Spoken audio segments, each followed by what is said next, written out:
up, chat? How we doing? How's the mic? You can hear the mic right? It feels like it's been a week since we've been live. Happy Monday. Get the restream chat up. Shout out to the YouTube chat. Justin Sports, what up, Stu? Happy Monday, January 27th, 2020. Tonight, 6 games on the NBA docket. Couple interesting games. We got Cleveland at Detroit, Orlando at Miami, Sacramento at Minnesota, Dallas at OKC, San Antonio at Chicago, and then Houston at Utah. So somewhat expedited slate, just a 2-hour gap between the first game and the last game. So it should be a kind of a quicker night sweat-wise. No West Coast games today. What's up, Van Jones? Greetings, Gun, in the Canadian. The Canadian is not in the thing yet. We'll see if I let him in. He's kind of getting on my nerves. Stu, what up, Stu? Big League Stu. Justin Sports says, Mamba forever. Absolutely. My mic is low to you? How about that? I turned the gain up a little bit. Can you get? What about you two? You guys hear me? Or maybe I was just talking really quiet. Let's do FanDuel tonight. Well, I focus on both. I play on both sites. So yeah, if you have any like FanDuel specific questions, I mean, throw them at chat. When we go through each game, I'm cognitive of both price points from FanDuel and DraftKings. Is what we have on the main page. I've actually been playing more on FanDuel lately myself. That 25 entry max 222 is probably my favorite contest in DFS right now. We're good now? Alright. What up, Giffo? Aideen in the chat, loud and clear. Alright, lit. Man, it's been a while since we kind of had a live stream. Last week was kind of a nightmare to do live content on, like the whole week. Monday we had Martin Luther King all-day extravaganza, so it wasn't really plausible to have a stream up. I was supporting VIP all day, and then Tuesday I think we had one game, and Wednesday we had a slate. I think we did a stream on that day. It was the last one, and it's just like, what a weird week of slate, small, big. But hopefully, this week we can get back on track. We got about 2 weeks until the All-Star break, so hopefully we can keep the slates normal. I much prefer these type of slates like we have today. Anything between 5 and 8 games, man. I feel like that is my most comfortable slate to attack on a day-to-day basis. We start messing with 11, 12 game slates, then we gotta have our baseball bat before lock and just swing at all these curveballs that are being thrown at us with guys getting scratched and all that stuff. But yeah, yesterday, tough day, man. I took the life right out of me, man. What up, Justin Jennings? What up, Michael Evans? What up, Gunn? Bust off some good shots. Oh, man. What up, Nick, in the YouTube chat? Yeah, man, I can't, I don't want to say anything. You guys have probably just heard a lot of people talk about Kobe, so all I can really say is just like, it's a tough situation. I didn't want to get out of bed. I never go to sleep early. Like, I go to sleep 5, 6 in the morning. Last night, I probably lay down at 10.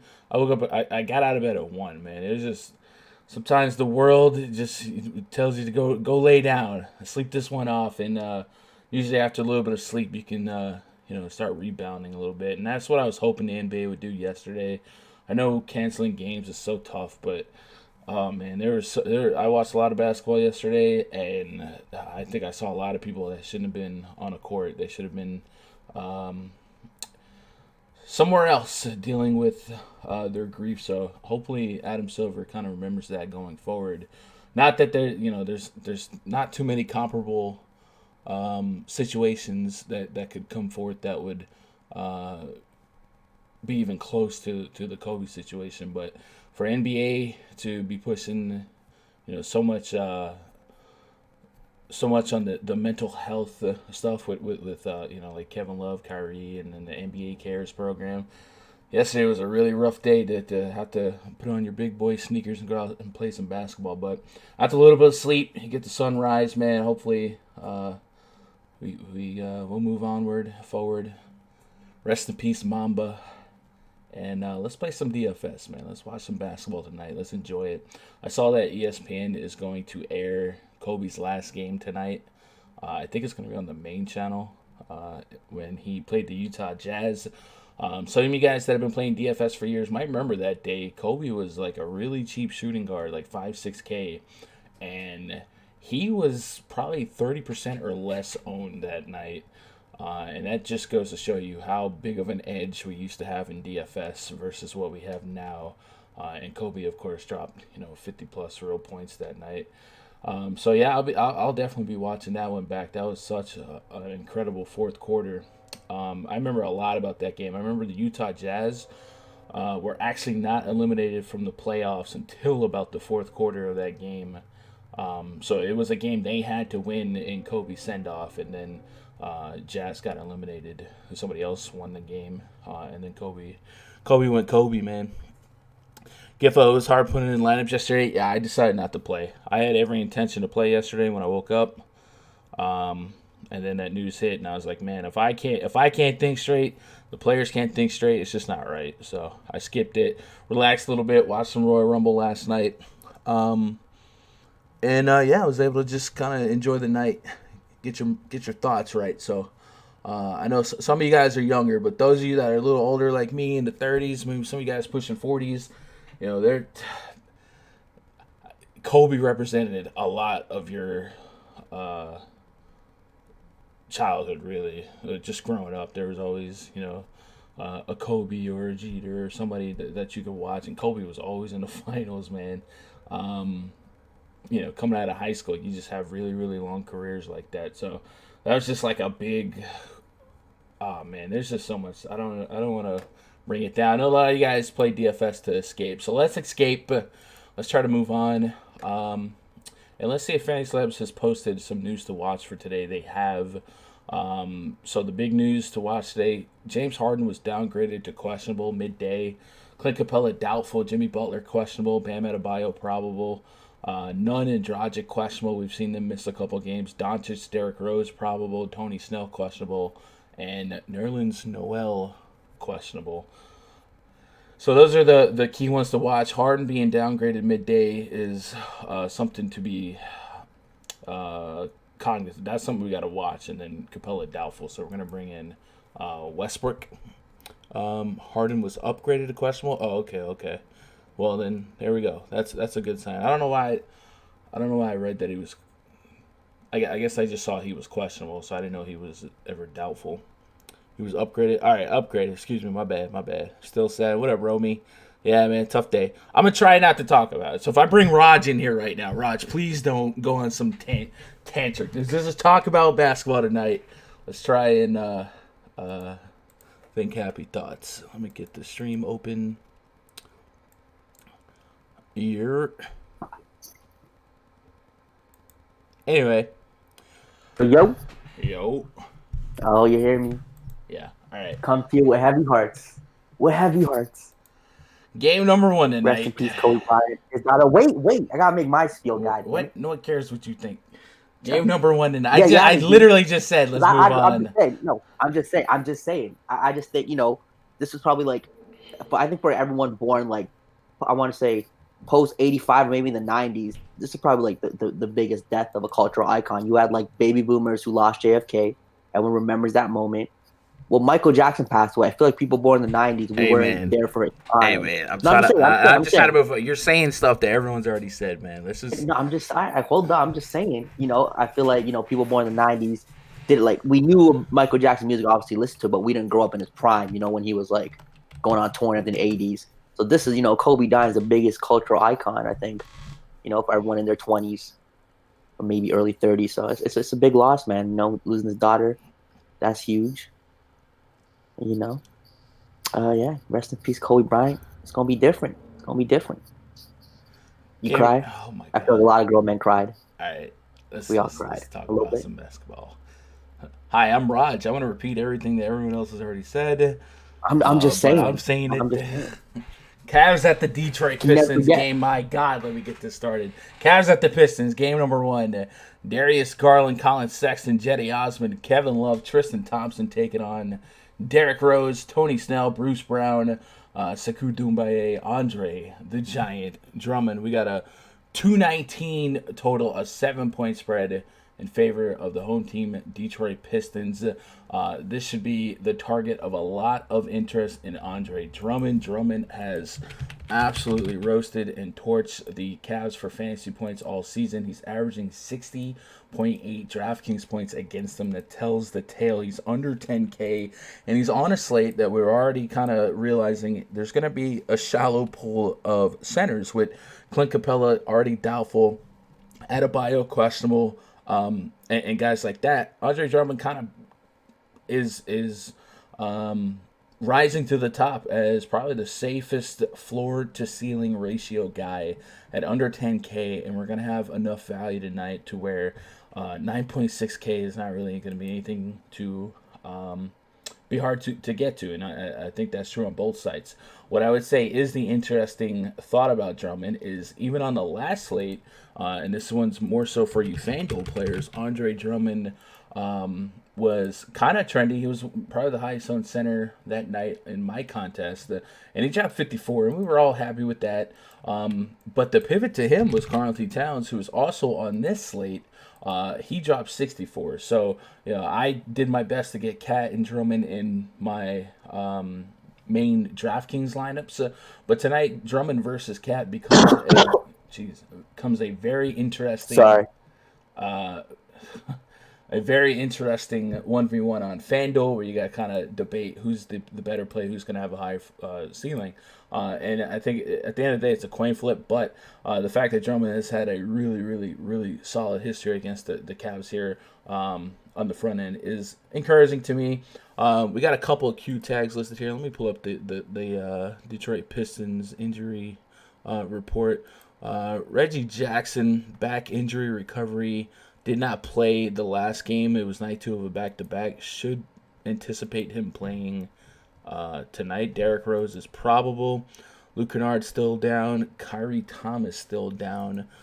Tony Snell listed as questionable due to an illness. Then, of course, we know Blake and them are still out. So, Derrick Rose and Andre Drummond going to lead the team in usage. Derrick Rose is awfully close to 8K. We need that 40-plus fantasy points. Last game against the Cavs, which was not that long ago, was it? He dropped 40 and a quarter. I think 7.8. I'm probably out of my comfort zone here. I know he dropped 45 last game, but that game did go to overtime, so I can't anticipate 37 minutes to be the norm. So I think I'm priced out of close range Derrick Rose interest. But Drummond's a high play for me. On the Cavs side, you could talk me into Colin Sexton on FanDuel. DraftKings is a little tougher sell, but I do think I like guards against the Pistons, and I think Colin Sexton has kind of put together a solid campaign for cash game consideration. He even managed to get 27 against the Bulls, and that's a tough matchup. But you've seen his shot attempts have been really, really solid, 15-plus shot attempts, and as far as the eye can see, the last 10 games minimum. So that gives us a strong opportunity at 20-plus real points. Last game against Detroit, he dropped 36, so right on the nose of where I'd be comfortable with taking some shots on him on FanDuel. And even on DraftKings, I would say he's in play. It's just maybe not as lucrative at 6.7, but I do like Sexton in addition to like Drummond, maybe a Sexton versus Drummond lineup. The front court for the Cavs here, Kevin Love, Tristan Thompson are both viable at their respective price points, and then of course Larry Nance coming off the bench at 5,400. 5,400 feels like a lot of money to pay for a guy like Nance, but his last couple of games have been really, really solid for this price point. 35 and 44, particularly in the last 2 games. I think the last 2 games are extremely above average matchups. Chicago Bulls front court, Washington Wizards front court. So we might taper our expectations here to where their guards can have more plus matchups. So maybe a 5-4. I don't push the issue with Larry Nance, but I don't think you would be crazy to have some Larry Nance. Kevin Love at 7,900. I'm looking for the north side of 40 plus fantasy points. I think he could certainly get that. And then Tristan Thompson is interesting. Was it the Pistons that Thompson? I feel like Thompson just had a massive game. Yeah, he had 65 against these Pistons in a game that went to extra innings with 35 real points, 14 rebounds. The Drummond defense is not ever been something that I run from, but it definitely bodes to reason that the Pistons, who are allowing the third most fantasy points per game on this slate, could allow TT to have another solid game. At 5'7", he's only a couple hundred more than Larry Nance at this point. I think that game that he had against the Pistons last time out was super anomalic, but it is a range of outcome.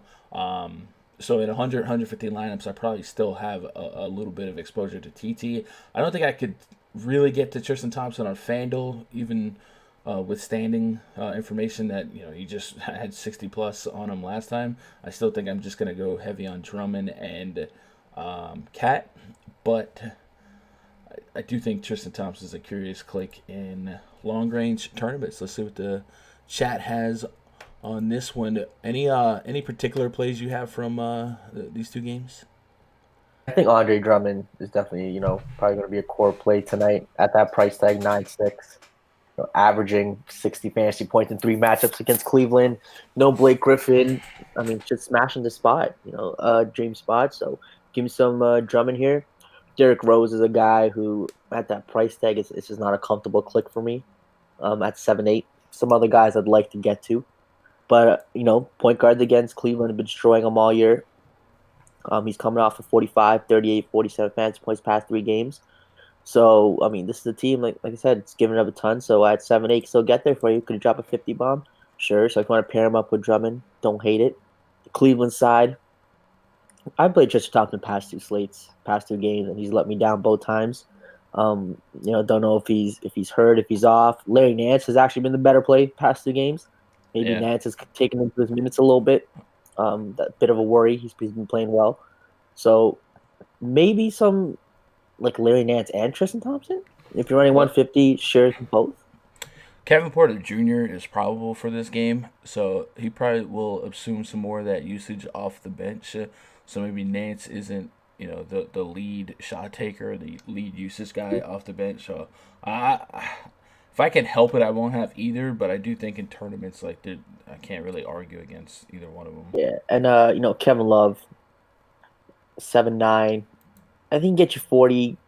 His upside doesn't flash enough for me, but he's coming off. He did have 50 against Detroit a couple games ago, so I guess that's the option. But at 7.9, I don't see myself getting to a lot of Kevin Love, especially if like Harden plays. Want some of him? You got Luka. I might be a no on Kevin Love today. Let me go look at the live chat. Vance says, do you think LeBron's price tomorrow will be the highest ever? No. I mean, you better not fade LeBron tomorrow. Promise you that much. Drummond's my favorite play other than Clemens. Yeah, I like Drummond. Who will Rose end up getting traded to? No, Detroit doesn't sell high. I don't know if they'll sell high, but I've heard the Lakers, and I've heard, there was another team. It was the top team in the East. The thing about like the Lakers though is they can't afford anything right now. So I don't know. Everyone always thinks the Lakers are going to go get this guy and this guy and this guy. Who do they have to really give? They're not giving up Kuzma for him either. The thing is, like, Detroit is motivated to sell, but I think you'll likely see Drummond go first. Once Drummond goes, then they're committed to tanking. If Drummond's in, like the way the Eastern Conference is set, really both conferences, I mean, everyone's still in it. Everyone's still got a dog in a fight. But it does seem like, they're motivated to sell. And you got no reason, like Drummond, unrestricted free agent. Like, what are they going to get from it? Like a draft pick?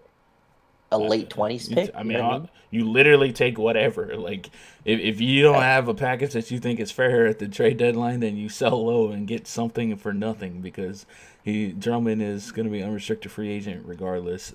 But the Pistons are only 2 games out of the 8 seed, so that's what I'm saying. I think you need to see them motivated to sell first, and I think Drummond would be the first chip to fall because logistically, 2 games in the East, man.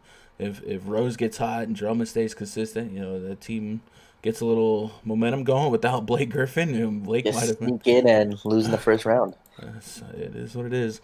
What else we got? Keith says, "Sorry, I'm a noob to DFS. What does it mean by cash game?" So when you open up your lobbies on DraftKings and FanDuel, there's double ups, there's 50-50s, there's tournaments, there's leagues, stuff like that. Cash games would be where you only have to finish, top 40% of the field, so you don't have to take as big of risks as you would in tournaments. Where in tournaments you want, those low-owned sleepers that pop off. They usually come with a much higher level of risk.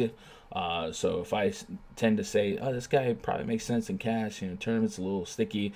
That means his floor is pretty high, but maybe his ceiling isn't the greatest in terms of his price point or something like that. Ceiling being the most fantasy points that he could probably score, right? Ibsen says, any tier 1s here? Absolutely. Andre Drummond, tier 1. Sexton, I would start him as a tier 3 with the potential to go to a 2. And that's it. Maybe Markieff on FanDuel at 3,900. It's a little too cheap. Probably a good stocking stuffer for me over there. And Derrick Rose, I may not have any Derrick Rose, if we're being honest, and that's not a fun statement because the Cavs are giving up the most fantasy points per game to opposing point guards, but man, Derrick Rose really, there's not a whole lot of meat on the bone at 7,800. He pull a Zach LaVine. He needs to pull a Zach LaVine. Yeah, maybe. No Bruce Brown for me. Yeah, Bruce Brown was cheap the other night, which made him an easy play. Remember the other night, Reggie Jackson was out. That particular game where Bruce Brown played, and then the night before that, Brown was out and Reggie was in. Reggie has worked his way up to 23 minutes in his 2 games back. So I think that's another reason for me to be a little soft on Derrick Rose. He's put up some incredible point per minutes though for Reggie, considering that he's going to have the number 1 matchup as well.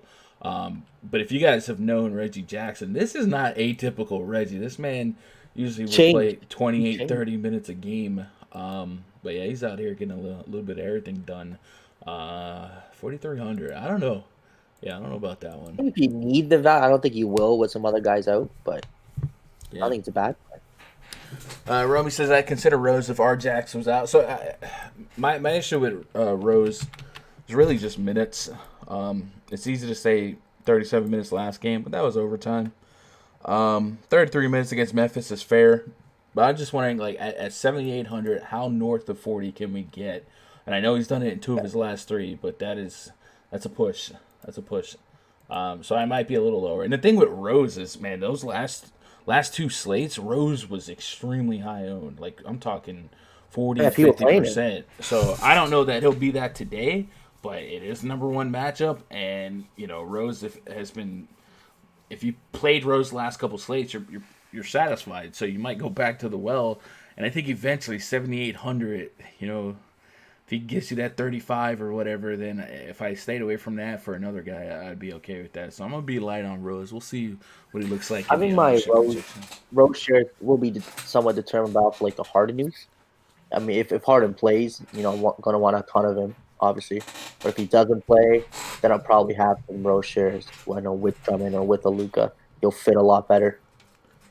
Orlando Magic at the Miami Heat. Next game on the docket. 209.5 is our total here. Project starting 5 for the Magic. Markelle Fultz, Evan Fournier, Aaron Gordon, Kem Birch, and Nikola Vucevic taking on Kendrick Nunn, Jimmy Butler, Duncan Robinson, Myers Leonard, Bam Adebayo.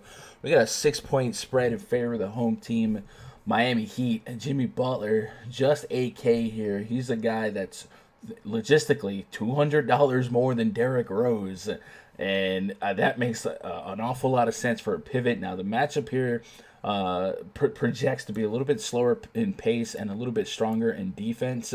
Orlando Magic rocking the fourth slowest pace in basketball. The Miami Heat bottom 8 as well. We know both teams have been pretty solid defensively when at full strength. So maybe we're not expecting a shootout here, but we have seen a tendency for two stronger defensive teams to put together some big fantasy point eruptions. Jimmy Butler kind of stands out to me. I do think we need to be really vigilant with the Heat injury report. Adebayo, Butler, Dragic, and Nunn have all been kind of wishy-washy in the last week or two in terms of actually playing. Official report has Kendrick Nunn as questionable with left Achilles soreness. I can't stress enough, man. I hope these teams are extremely, extremely cautious with any Achilles injury. So hopefully he's down. Goran Dragic, left calf soreness. He's listed as questionable. We know Winslow is down. Jimmy Butler dealing with a right ankle. He's also questionable. Bam Adebayo, right ankle, considered probable. So Adebayo seems the most likely to play today, with Butler, Dragic, Nunn being all questionable. If all of these guards were not to play, it would definitely be a big boost for Tyler Hero. Who might see 35 minutes if all of the guards were out, and then could flirt with 30 minutes past that. GGC120, appreciate that follow over on the Twitch channel. Welcome to the stream. So I think the Heat, I would have to really kind of wait a little bit till we get some more definitive news. On the Magic side, I don't know that there's anyone that's going to float as a high tier 1 or tier 2 option for me. If these guys like Nunn, Butler, Dragic were to miss, then I certainly would think that would open up the guard defense a little bit more. And then maybe guys like Markelle Fultz, Evan Fournier, and even Aaron Gordon. All these guys are 6K or less. All of them are under 57 or less on FanDuel. So they become really cheaper. You only need that 30 bomb. And like I said, when the Heat start missing some pieces, we have seen some anomalic performances from opponents. So I do think maybe some stocking stuffers from the Magic make a little bit more sense. If you look at Evan Fournier's game log, we've seen a couple of very lucrative tournament games. A 41 against Boston, a 40 against Charlotte. DLN Sports, man, appreciate that follow. I doubled up Hero on the spreadsheet. All right. So Fournier could be a surprise play just based on what he's done lately. He's been chucking a ton of threes, 8, 10, 6, 8 3-point attempts with a couple of peripherals to boot. So like maybe it's not the most insane tournament play. Markelle Fultz maybe is going to take a step backwards in terms of minutes.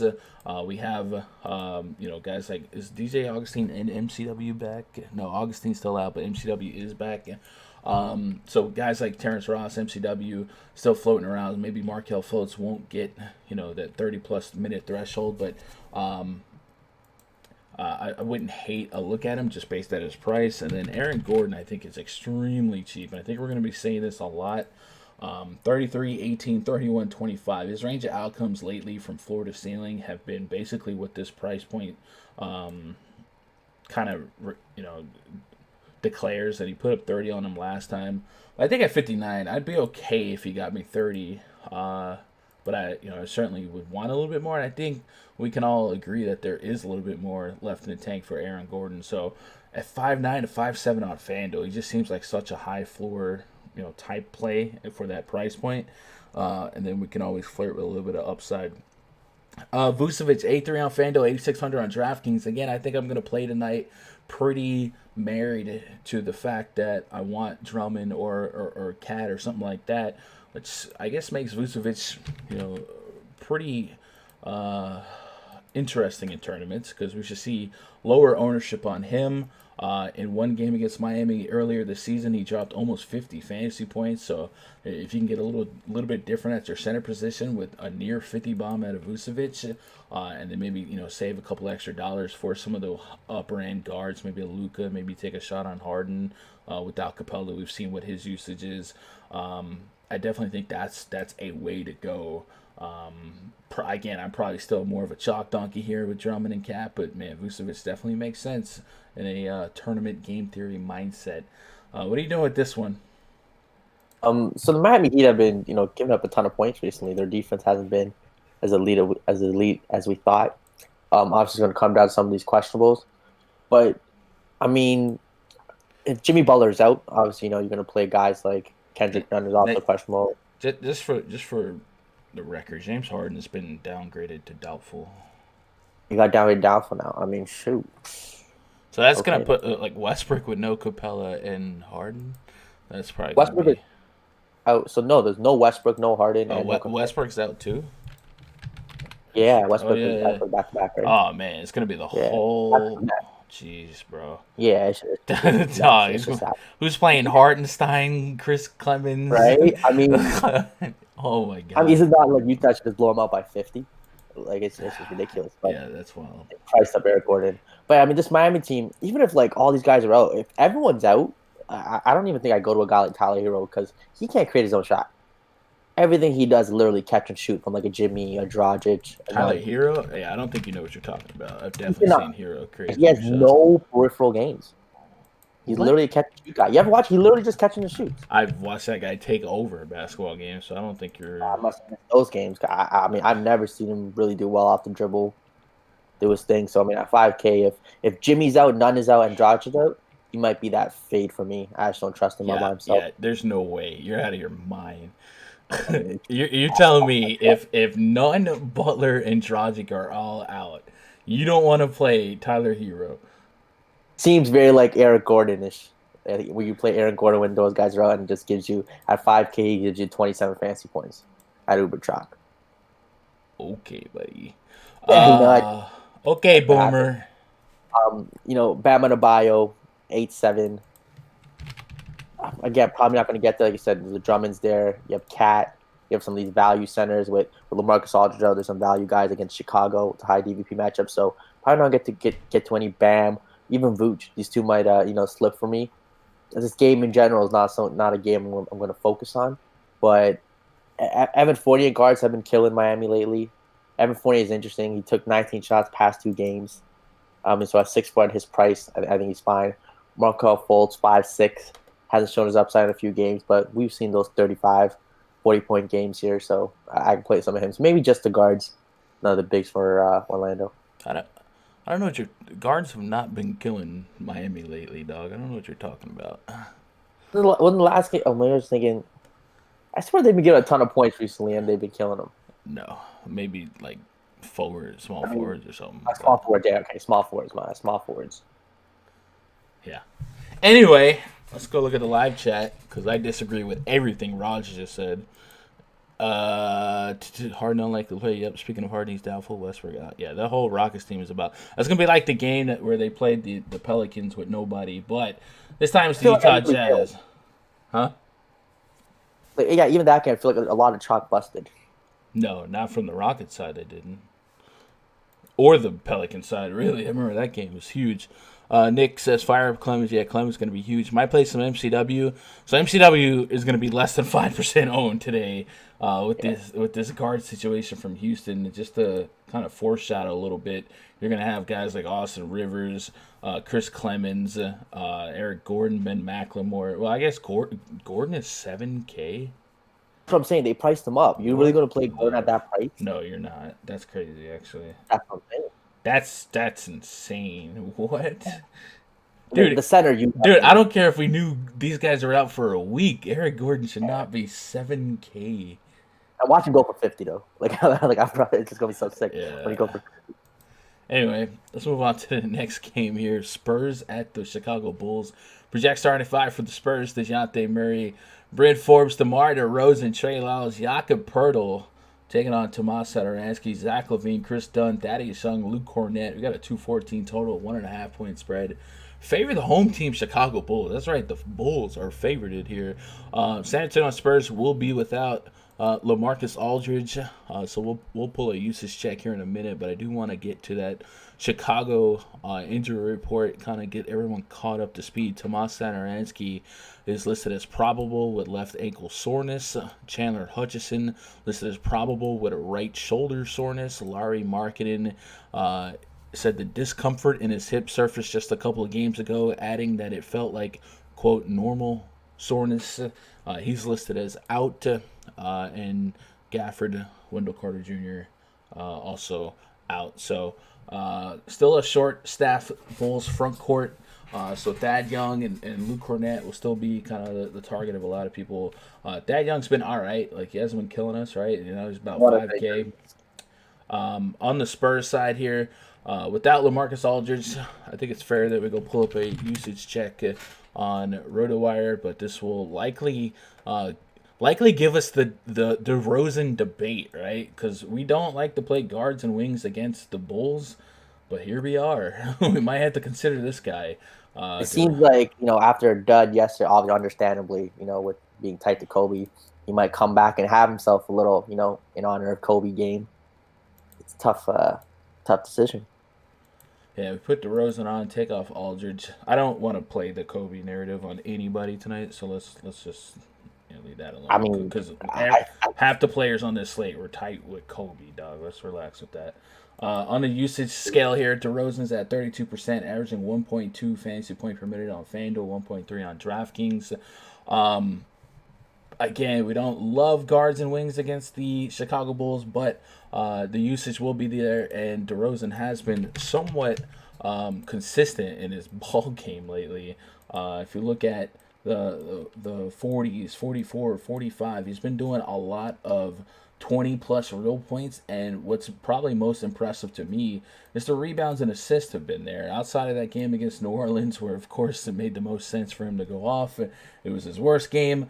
He's really been muscling all the stat sheets, and he's really close to getting us a triple-double, missing it by 2 or 3 stats in several of his games lately. So I do think you kind of factor that into the mix here and think about the absence of LaMarcus Aldridge. Usage-wise, makes a lot of sense. To take a shot on him at 8,200, if he just got 40 and muscled to 40, then, it is what it is. But I think I would have a little bit of him, but it would be like a tier 3. I don't know if I get to in cash. What I would get to in cash is Jakob Poeltl, 3,200 on DraftKings. Just a lot. The Chicago Bulls have been a top matchup for opposing bigs, the number one matchup for opposing power forwards, and the number one matchup for opposing centers. So both Poeltl and Trey Lyles are in matchups where they could exploit. Play them together? Like they're both in 3K basically. I prefer Poeltl, but yeah, I think they're both fine. Trey Lyles played some small forward too, I guess. Yeah, I mean, Pop might get a little weird with it, put Rudy Gay out there and still stagger Lyles and Poeltl. Because they don't really have a backup big, right? Gay might, be the 4. Yeah. On the Bulls side, Zach LaVine is almost 10K on DraftKings, 9,300 on FanDuel. He's been one of my favorite plays for the last month or so, and I've been getting him at 8K. But now, they're forcing me to go up there and pay for him. But the shot volume's still there. 21 plus shot attempts, 30 shot attempts in his last game. We expect him to take a lot of shots here. I think he becomes an extremely high risk, high reward type of play.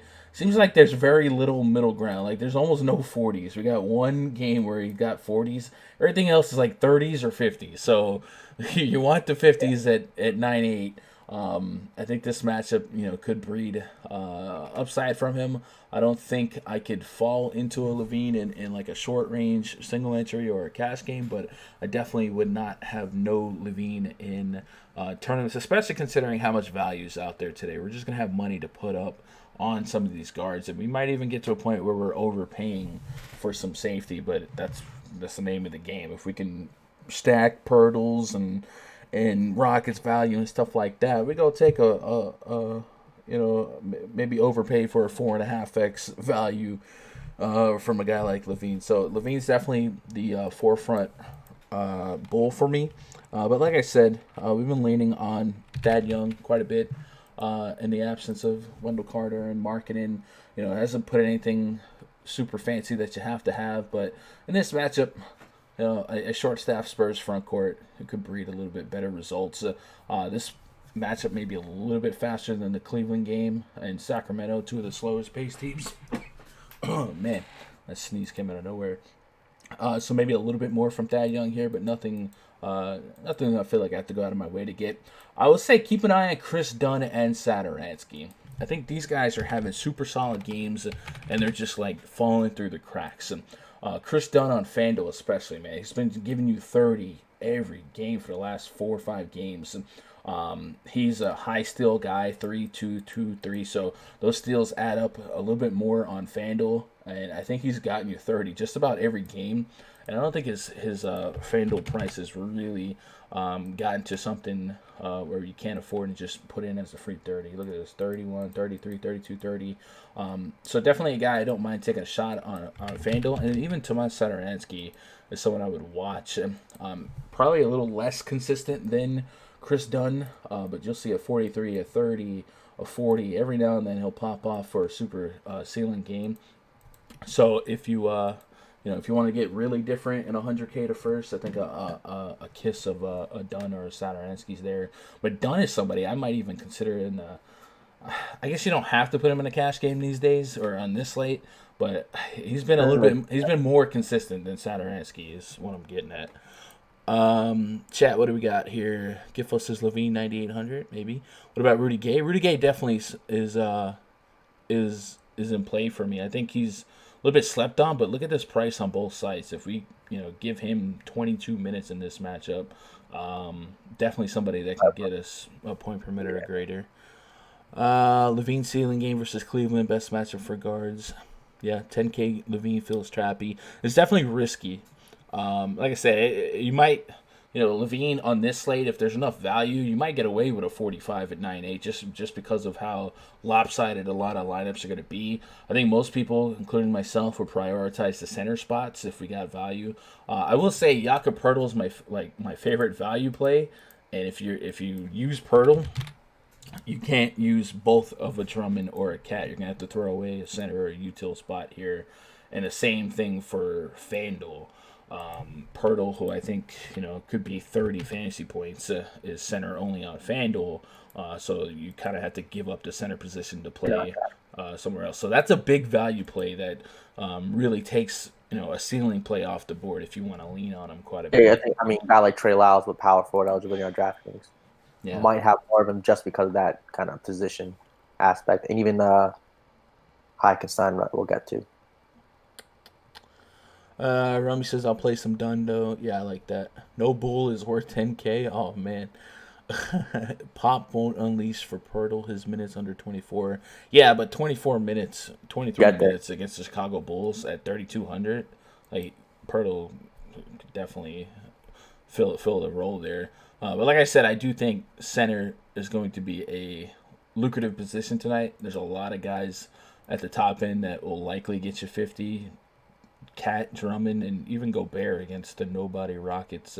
Sansa blowout could certainly get you there. And we've seen Vucevic drop 50 against the Heat. So there's a lot of upside that is center only here that kind of, if you want to play Poeltl, you have to give up at least one of those centers for DraftKings, right? Any other errant thoughts about this game before we matriculate to the next one? Poeltl and Trey Lyles are definitely big value plays today. Chicago's giving it up both the center power forward spots. Should smash. What about these Chicago bigs? You still have Cornette playing 25 minutes at 4,400.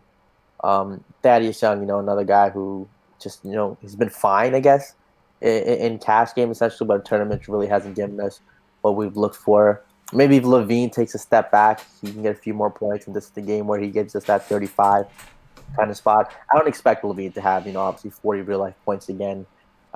He seems like he can be good for, 35, 40, which he's good for consistency. And at 9,800, that price tag, it's just, I'll have very little, if any, with Luka, with Drummond, Towns. Even, I think, Vooch, even in points per dollar, I might like Vooch more at 8,600 and Levine at 98. So it's just a tough price for him, even though the matchup's fine.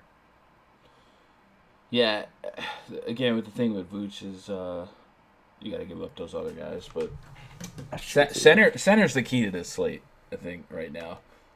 Looking at the live chat, though, Tyler Wright in the YouTube chat says, with all the center value, I'm thinking Luka ownership goes way up. I mean, Yeah. logistically that makes sense, but I also think it creates a backward style build. I don't know. I'm kind of old school, and you guys always know I preach centers over guards, right? So I'll probably stack my lineup with two centers first of all, and then move from there because we're gonna have a lot of guard value as well.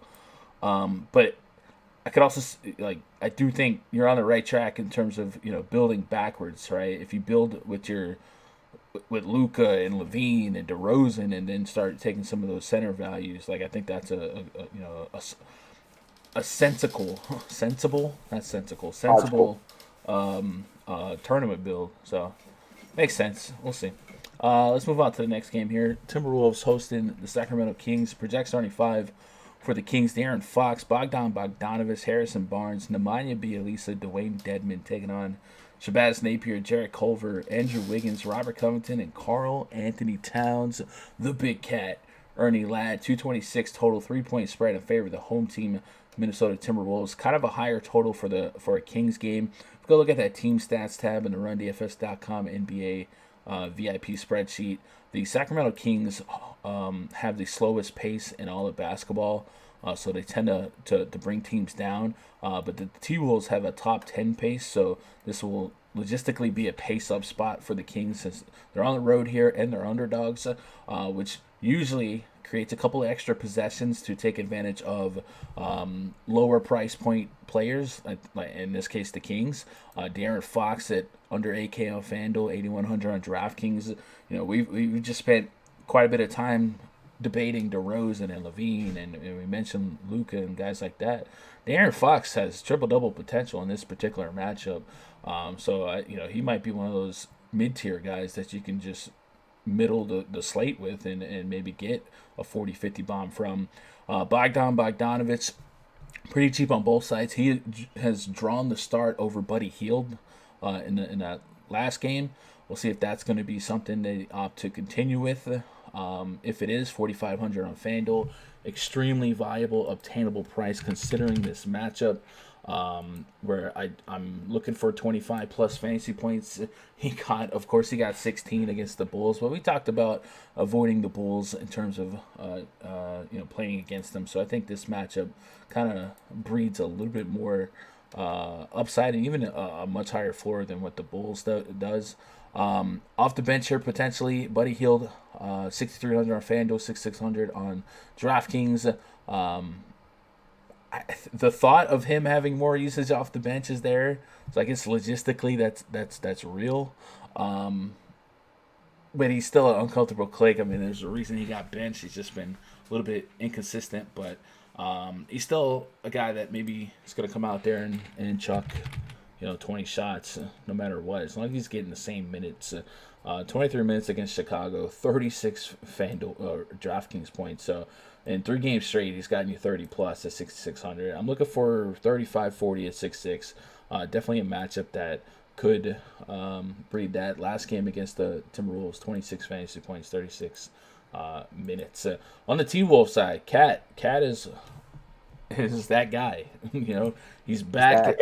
He had that long a stretch of games that he missed, but he's off the chain again, man. 35 minutes against the Thunder, 35 minutes against Denver. We're seeing Mr. Minutes, high minutes Cats, and high production Cat. 30 plus real points, 3 games straight. Basically 4 games with that 28 against Denver.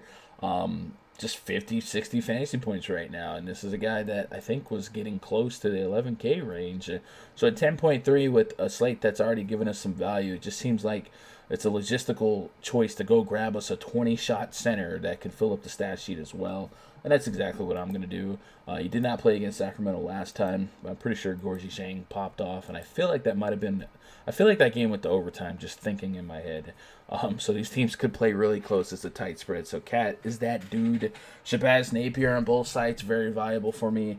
Andrew Wiggins, he's never a fun click, but he's a potential click here. And Rocco, 5,600. I'm looking for 30 fantasy points. Definitely viable. But I think the first 2 names that I pull from this game is going to be De'Aaron Fox and Cat. I think I could fire them at each other. Fox last couple games, 40, 36, 32, 39. With some of these faster paced games, I mean, like Chicago, guards against Chicago, we don't love that. Miami's a tough defense. At Utah, tough defense.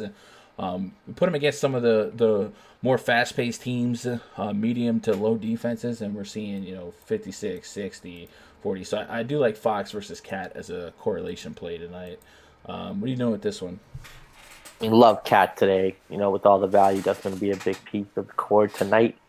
Um, Other than that, everyone else on that team, I'm just not going to get to. No Covington, no Wiggins at 7-1. Even though Wiggins has been doing relatively decent. Last game a bit of a dud, but before that, back-to-back 40-point games. But at 7-1, just don't see myself getting to him too much here. Guy like Shabazz Napier, 6'2", the price tag's going up, coming off of a 50 bomb against OKC. Obviously, don't see that again. Could he get you 40? Maybe. I'm thinking more like 35 is what he'll most likely give you. What are you doing with Shabazz? I'm playing him. What are you talking about? Is that Playing him? yeah? I just right now, it just seems like with all the value, seems very easy to go very like stars and scrubby. You can play like Luka, Drummond, Towns together. You know what I mean? So that might be the popular way to go. So No, I'm playing I think Shabazz goes a little under owned today, but at 6'2", a share or two here or there. Sacramento side, they're down a lot of bigs. Dwayne Dedman is 4'7". Again, not a guy I'm probably gonna have a ton of, but someone's got to be out there against Cat. Is he going to play 35, 30 minutes? Who No. Deadman? No. Did you say 35? Against Cat, I mean, I don't. I just don't think Giles has the body to stay with Cat. Yeah, none of them do. Deadman, no. Did you just say 35 minutes? Is that what I heard? I like who else is going to play center? Anthony Tolliver, revenge game? Question mark. Tolliver, revenge game. I just don't think he has a size to match up. No one does. You're like making stuff up. Dedman's a bigger guy. Tolliver and Giles are like lankier dudes, while Dedman's a bigger guy. So I think Dedman could definitely stay on the court. Yeah, I don't think you've been following the Deadman King saga, but all right. I know. I hear you. He played 32 games ago. You played 32 games ago? 32? No, he played 31 minutes against Detroit with a guy like Drummond. So I could see with the guy like Cat, him playing 30 minutes. In Chicago, he played 19 minutes because they got Luke Kennett, Thaddeus Young. They can play smaller. But in Detroit, with a guy like that, I could see Devin playing 30 minutes. Wouldn't be shocked. Just throwing it out there. Well, if he does, I mean, I still wouldn't have any. Devin could play 35 today, and I won't have a single share. Yeah, taking up a center spot is tough. De'Aaron Fox at 8-1. I mean, like I said, probably going to be a great tournament pivot. That 8K price rate, I don't see a lot of people getting to him. Could give you 50. Give me some of that. A value play, Bazemore might make his Sacramento. Would it be Sacramento debut? No, I don't think so. I think him and Tolliver. Well, I think they were active last game, but I don't think they Chicago. 19 minutes. Chicago they played last game. Yeah. No, I'm not playing that. Yeah, so you're dumpster diving right now, dog. I feel like you're. I'm just saying for stars and scrub. If you wanted to play some Bazemore at 3,400. But you don't have to go that crazy. Like the stars are not. Other than Luka, the stars aren't like 13K stars. Anyway, look at the live chat. Ed says Cat, yes, but Wiggins is always saying yes, absolutely. Cat or Drummond on DraftKings. Cat or Drummond on any site tonight is a strong 1v1. And I don't know that pre-flop you have a right answer. I might play them both together. Yeah, that'll be my approach for like short range contests on DraftKings. But if you got torn into just having to choose one, I don't think pre-flop there's a right process to get the right guy. Like if maybe you went for the lower owned one or something like that. But I think at best it's a coin flip, and either way they're strong plays. You should probably expect 50 from. Both of them are going against like slow paced opponents. I guess. Yeah, both of them have like the top two slow paced teams. The Kings, I guess the Cavs aren't as high as the Kings on pace, but they're only a couple possessions more per game. So, yeah, I think it's a coin flip at worst. If I have 50% of both, I'll probably have like 40% of them together, and then like the rest just split up with those guys. Dean says, "Does Raj watch basketball?" Yeah, I don't know, because honestly, we're probably gonna see Bielisa on Cat all night, and he's over here. Oh, thank you. Give me like 90% Cat and Bielisa's guarding him. Every single mid-tier play is going to be under owned tonight. Potentially, Harden got upgraded to questionable again. What are they doing? Or are So you a little late, yeah, he's Ernesto? either late. So he got upgraded to questionable, then downgraded, then upgraded again.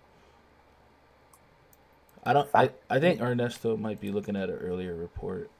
Let me see. Yeah, no, he's unlikely to play. Yeah, that's the last report. He's unlikely to play.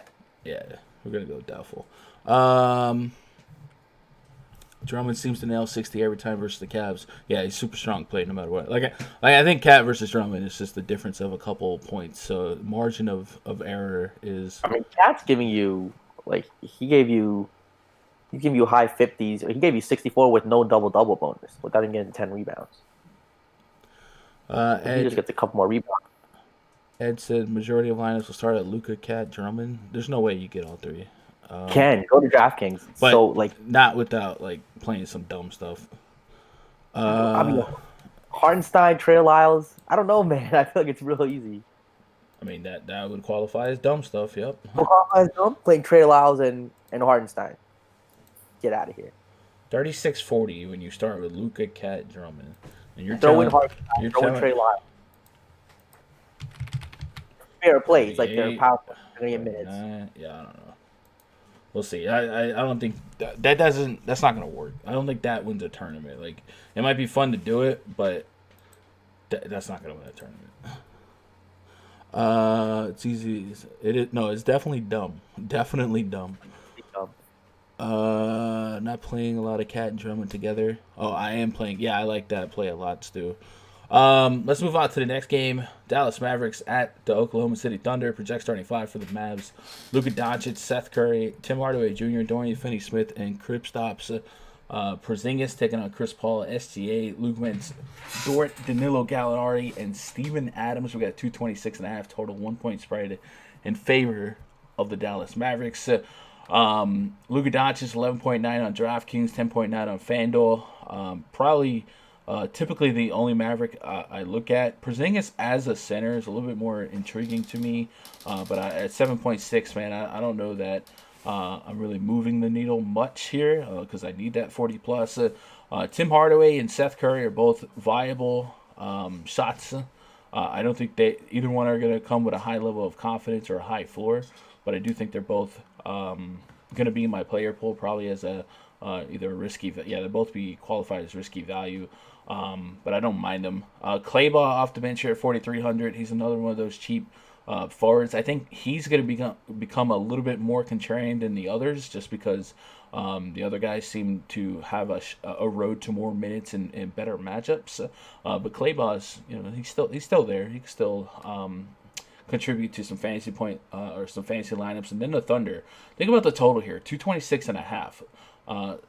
This is a higher total than the Minnesota game, and so far it's the highest total on the slate that we've talked about. And I don't know that it's going to have as much interest as any of these other games. So I think logistically this creates some tournament viability in SGA and Chris Paul and Dennis Schroeder.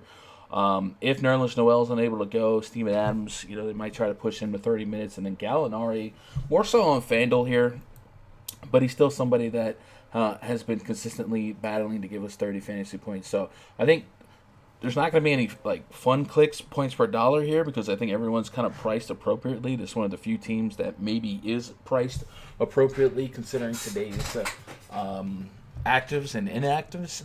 But I think that makes them a little bit more viable for me in tournaments. And then Luka Doncic to me is on FanDuel. I don't know how he's not one of my highest owned players at 10-9, and then on DraftKings the conversation becomes a little bit tougher at 11-9 just because you'd have to at 11 12K we're probably looking for 60-70 fantasy points. He does have a Q tag on him, right?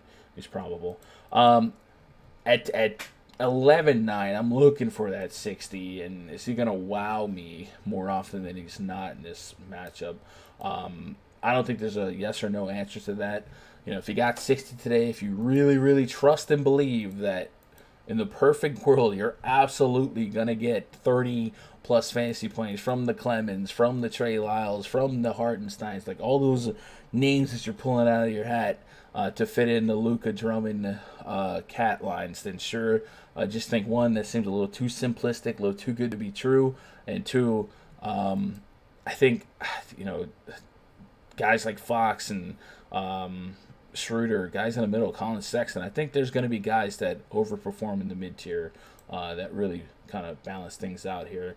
That just seems way too simple to work out, and to be sold on that being the tournament strategy just seems a little weird. But yeah, I think this game's kind of self-explanatory in terms of the plays that come forward. I think the debate here is 11.9 for Doncic on DraftKings. How much? Are we doing 30%? 30% Drummond?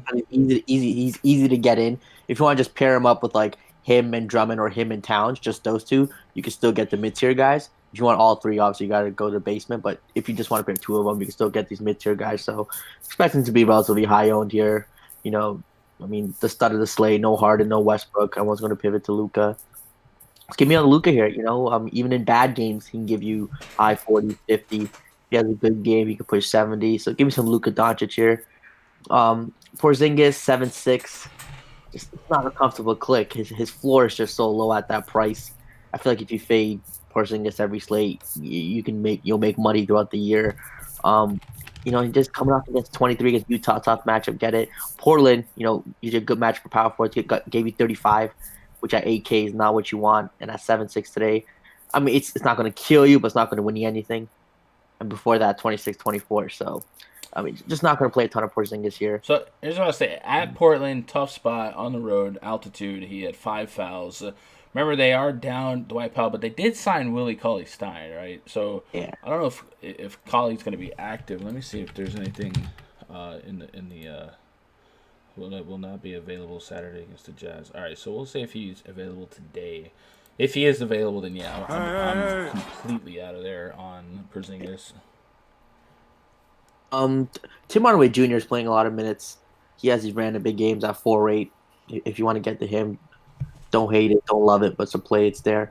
OKC side, I mean, I've played Gallinari like every single slate, past probably the past 10 slates. He's gotten there for me more often than not. He's 7K now. So I've been flirting in that, sometimes high 5Ks, mid 6Ks. He's got that price bump. At 7K, you want the 40, so not as much as a comfortable click. SGA 7-3, coming off of a poor performance against Minnesota, where a lot of people played him, but the guy can still give you 40 plus.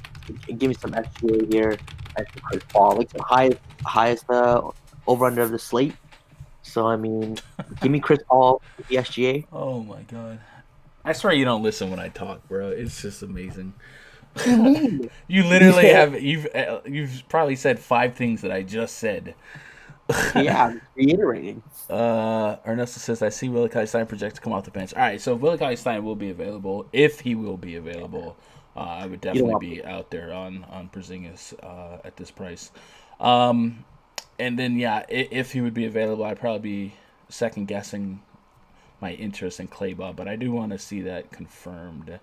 And then if eventually the plan is for him to start, I also want to see how that plays out. Let's just say I love that pickup for Mavericks. Like, I was scared that they were going to get Drummond. I was like, that would be the dumbest move. Mark Cuban's not that dumb. Don't do that.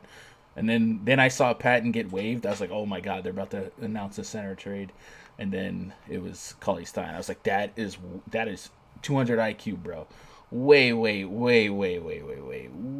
better of a pickup, I think, considering the money involved and the fact that Drummond was a rental. So kudos to the Mavericks for that pickup. DHGR3TRO, appreciate that follow. Is that supposed to be word? DH Greedo?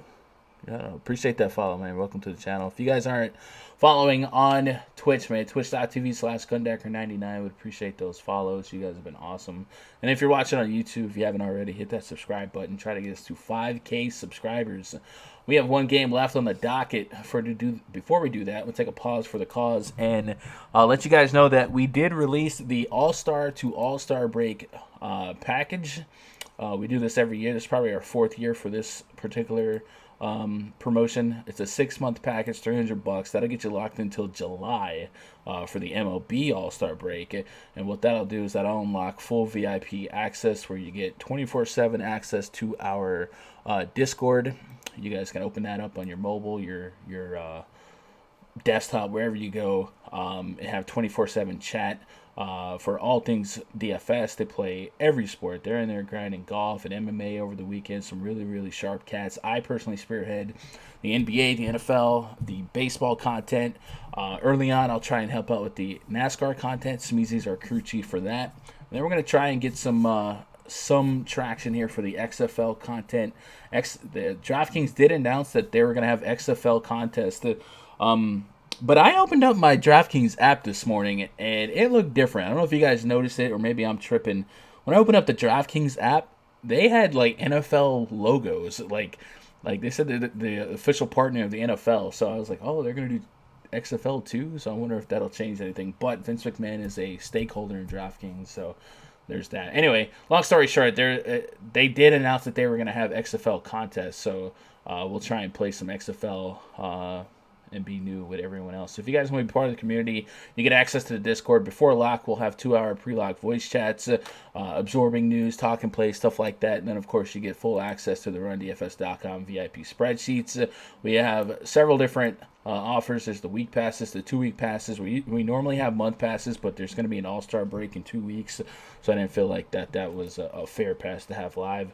But if you guys want to get locked in from all-star to all-star break, and you got it now, it would include these next 2 weeks for free. So good little deal there. We'd love to have you. And nobody does baseball like we do baseball. Like, I love all the content creators out there, but nobody touches us in baseball. Just saying. That baseball spreadsheet, bro. Oh. Yeah, and be out here getting like 3-4 guys hitting home runs and cash lineups. I just don't get it. 3-4. Oh, so good. We have beautiful minds for baseball. Anyway. You open Discord and there you are destroying Raj in an argument. Yeah, Raj gets destroyed in arguments quite a bit in there. Let's not even bring that one up because these guys are confused. No. I will kick you. We are not bringing that one up on the air. No. And we have muted Raj. We are not bringing up that debate on the air. Houston Rockets at the Utah Jazz to project the starting 5 for the Rockets. Well, I guess we take out James Harden now. We'll put in Chris Clemens, Eric Gordon, Ben McLemore, PJ Tucker, Isaiah Hartenstein, taking on Donovan Mitchell, Joe Ingles, Royce O'Neal, Bojan Bogdanovic, and Rudy Gobert. We got a 222.5 total, a 12-point spread in favor of the home team, Utah Jazz. Let me pull up the Vegas odds here, kind of see if this line has wiggled any since the Harden news and then not news has come out. So looking at Las Vegas odds, we've got a 13-point spread here, 221.5. So it's a little bit of movement, not a ton. So we'll move that 12 to a 13. So long story short, the Jazz projected to blow out the Houston Rockets G League team. It makes a lot of sense. But can we talk about some stark price differences? Namely, Eric Gordon. He's almost $7K on DraftKings, but he lives at $4,400 on FanDuel. Chris Clemens, $3,500 on FanDuel. Isaiah Hartenstein, $3,700. Is Hartenstein a power forward on FanDuel? He is. So you can really use the entire Rockets team as a value plug for just about every position there is.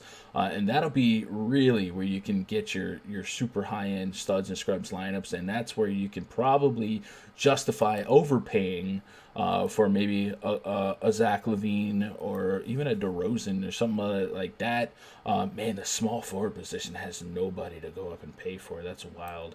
I think you're going to come up with some really, really weird FanDuel lineups. But because of that, I think Luka will see some extremely, extremely high ownerships. I think you can easily slide in Fox. Chris Clemens is a point guard, so I wonder if people decide that Clemens is more viable than Fox or Paul or even Sexton, considering how they've been.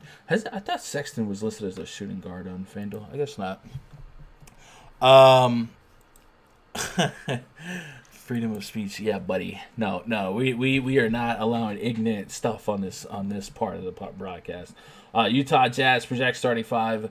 Donovan Mitchell, 7,600 and 7,900 on either site. That hasn't really been a comfortable price point, all things considered. But in this matchup, Mitchell should be able to have his way. It's just a matter of how many minutes will he really be out there, and what's projected to be kind of a laugher. And then Rudy Gobert. All this talk about Drummond and Cat. Rudy Gobert certainly has 50-plus point fantasy point potential. He's got you over 50 in three of his last four, and then has pretty much gotten you a strong shot at 50 or 47 or more in 8 of his last 10. So all this, I don't want to say hype, but all the love that we have for Drummond and Cat is very viable and just. But Rudy Gobert is right up there with those guys. And in a range of outcome, maybe not a high range of outcome, but there is a range of outcome where Gobert could outscore both of them.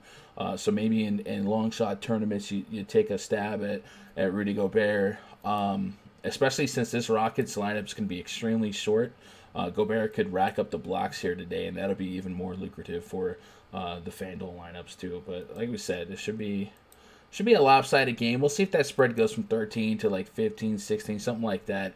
Very, very rough around the edges lineup that Houston's expected to roll out, and I think we're just going to expect the normal minute eaters: Hartenstein, McLemore, Clemens, even Gordon, and even I don't know if Gordon would have just mop up duty anyway. It could just be Rivers, Clemens, and McLemore, guys like that. So that'll be a unique game. I think that game's going to create a lot of studs and scrubs lineups, and I think that so far, in my opinion, I'm seeing a little bit of overconfidence in Rocket scrubs.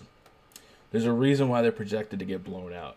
Now, I'm not saying I'm anti Clemens or McLemore or Rivers, but I don't know that there's a 100% range of outcome where all three of them are great plays. And Rivers is a guy that we've seen plenty of times play elevated amounts of minutes and just not come through.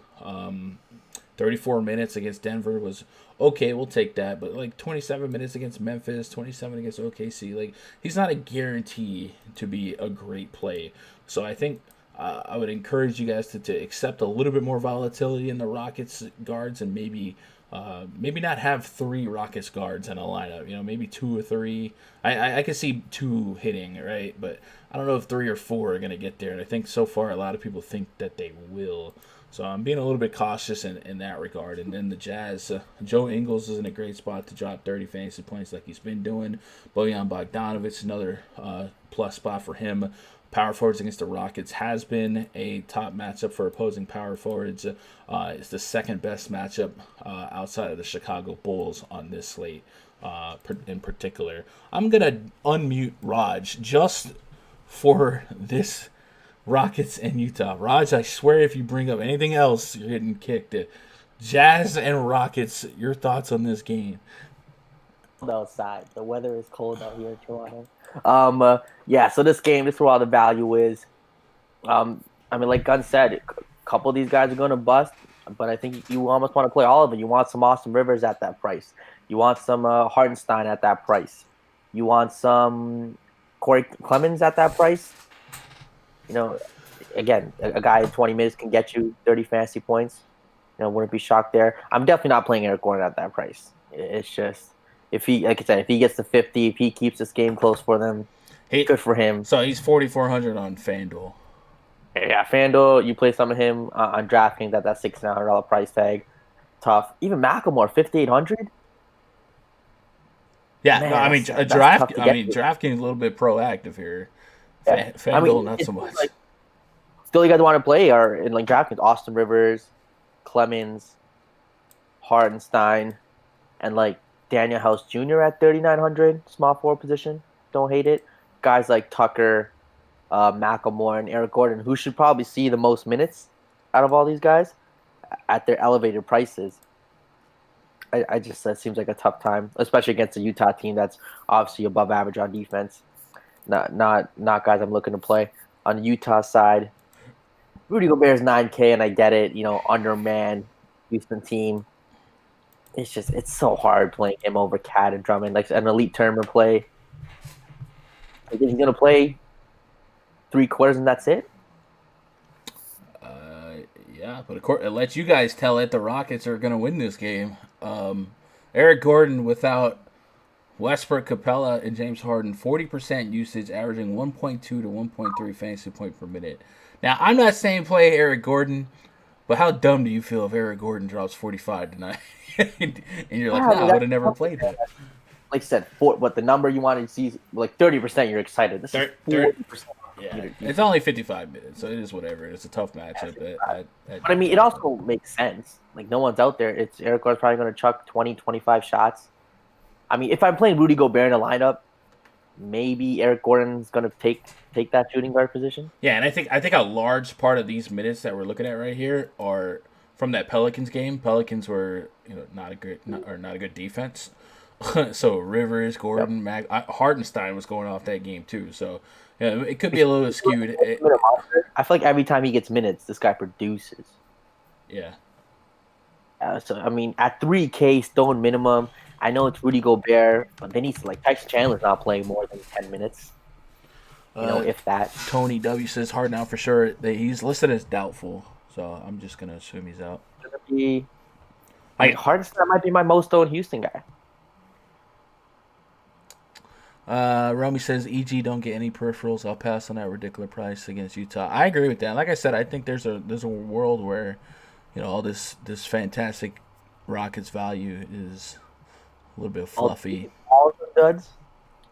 I don't think they all are, but like people that are like, I already know when I get into the VIP voice chat, people are gonna hit me with like a Luka Drummond cat line that has Rivers and McLemore and House, and I'm just like, it might be the cash play today. Like people might just throw that, like that'll be like a cash line that people will play. It'll be the same. There's no way you can take down a top of a tournament because there's be too many people playing that lineup. Yeah, but it's just also, it just doesn't seem like it would work. like the Rockets. I feel like Hardenstein is almost like 28, 30 minutes. Someone has to be out there with Rudy Gobert. Right. No, I get it, and I much prefer to play the bigs, and Hartenstein being forward eligible on both sides is a plus, right? So for sure. Austin Rivers is 3,600 on DraftKings. That he is. He's not priced up like Ben McLemore. I think he can get you 30 bombs at 3,600. Coming off the 3 games, 22, 23, 27. I don't know. Let's see what I'm a Rivers fan. Like I love me some Austin Rivers, but he could just go out here and drop 21. Like that's. True. Let's see. Last couple games with 30 minutes. 27, 30, 30 and a half, 15, 30. All right, he's got a couple 30s. But then there's 21, there's 14, 26, 21. And see, the 26, 21's like, it's fine if some of the big studs really go off. You definitely want the 30 and you want to avoid the 14, 15s. Exactly. But, I mean, because that he is viable, these Rockets are going to make this slate really annoying. Yeah, they're one way or the other. There's gonna be. I'll probably have a couple lineups, maybe like 10% of lineups where I have no Rockets, just in case they all just dud. Yeah, I mean, I think the mid tier is stronger than people think it is, right? Yeah, so I think like just looking at like 5 to 7K players, or let's say 5 to 8K players, right? Vooch, 50, he's dropped 57 last game. De'Aaron Fox, triple double threat. Butler's AK on the nose if he did suit up this game. That's 40 plus fantasy points. Kevin Love could get there. All the Thunder are in play, right? I think Joe Ingles is somebody like blowout be darned here. He's probably too cheap for what he can do. 30 plus fantasy points or even a shot at 30. So I think the mid tier isn't as weak as people want to make it out to be, just because of how easy it is to just fall into a studs and scrub spot. So I think making some balanced lineups might be the tournament contrarian strategy. I don't know. It might for sure. I mean, as long as Cat, Drummond, Luka don't all go for like 70 plus. Right. Then the chop. Agreed. Yeah, but I mean, even when that happens, you need all those 3-4K guys to deliver. Yeah, you need a couple of them go for 30s. Yeah. Ernesto says the only Rocket I have is PJ Tucker. Wow, buddy. That would probably be I was gonna say that might be the last Rocket I would play, but look at past 4 games: 41, 31, 36, 38 minutes. 11, 28, 21, 26 fantasy points. It's just, I just can't do it. It should be a lot of minutes coming his way. I'll give you that one. There's a lot of minutes coming his way for sure. Anyway, I think there's a couple of tournament strategies here. I'll probably just kind of absorb the ownership projections as we get closer to the lock, and I might just play opposite of what the strategy is. And what I'm saying is if I see Luka, Drummond, and Cat all projected at like 35-40% own, well, then I'm probably going to cut Luka, and then I'm going to double down on centers or something like that. Or at least make lineups where only like 2 or 3, because it just seems a little, I don't know, that lineup build that everyone's talking about of jamming them in and then punting all the Rockets value. That just seems like it's not going to work. It just seems like it's not going to work. I don't know. You guys let me know. What are we looking at tomorrow? NBA schedule. Big Lakers games. Man, my computer reset and somehow Yahoo is my official original search engine. Like it's your searching engine. That's not okay, Yahoo. You can't just be hijacking. Anyway, tomorrow on January 28th, there's 2, 4, 6 games tomorrow. No, that's today. That's today. I'm stupid. Wait, what? Why does it say January 28th? 9 tomorrow. We got 9 games tomorrow. All right, 9 games slate tomorrow. So the Lakers game. We'll be targeting a 3 p.m., 2 p.m. Central airtime. So if you guys got anything else for me, throw in the chat now. I just wanted to make sure that we put that out there. We should be live tomorrow at 3 p.m. Eastern, 2 p.m. Central. If you guys got any other questions, comments, concerns, throw them in chat. Otherwise, twitter.com/GundackerSports. That's where you guys can link up with me. We do have the All-Star to All-Star break pass up there at rundfs.com. If you get it now, you get 2 weeks built in for free the next couple weeks until the All-Star break for basketball. And that'll get you locked in until the baseball All-Star break in July. Heading into the dog days of summer, man. Lots of DFS on the forefront, man. NASCAR coming back. Golf is back. UFC is about to be almost every weekend now. Soccer, these cats are grinding soccer. We even had some fun last night gambling on the Royal Rumble. So lots of fun, great community going on in the RunDFS.com VIP Discord chat. What do we got? Anything else? Raw points, I have Cat and Andre on it. Yeah, I like that a lot. I think a lot of people will go that way though. Thomas Kane says, I'm fading Rockets, hoping they all get 25 in Jesus' name and my nuts. I feel like if all the Rockets got 25, then a couple of them will be in winning lineup. Up there, yeah. Play them all on FanDuel. Yeah, FanDuel I think is going to make you really, really think about Eric Gordon. He's 4,400 on FanDuel. We just talked about small sample size on his usage and production. Again, I would say over 50% of that sample size is coming from that Pelicans game. But otherwise, that price is just kind of low for the opportunity cost that's before him, whereas DraftKings really priced him up to almost unplayable, but definitely a spot where you think about it. Anyway, if you guys are on Twitch, you got that Amazon Prime subscription. Remember, you can link your Twitch account with your Amazon account, and every month you'll get 1 free sub token. Costs nothing extra to you. It's part of your Amazon Prime subscription. You have it. You might as well be using it. Use it to support your favorite streamer. You get 1 free sub token a month. It is reoccurring, so every month, if you use the sub token on me last month and you haven't again and you want to, you'd have to go manually, bam, hit it again. All right, got you again. And that is a great way to support your favorite Twitch streamers every month at no extra cost to you. Surely appreciate it. Otherwise, I'm going to get out of here, man. I'll probably be back on Twitch later tonight, maybe playing some video games if you guys want to hang out.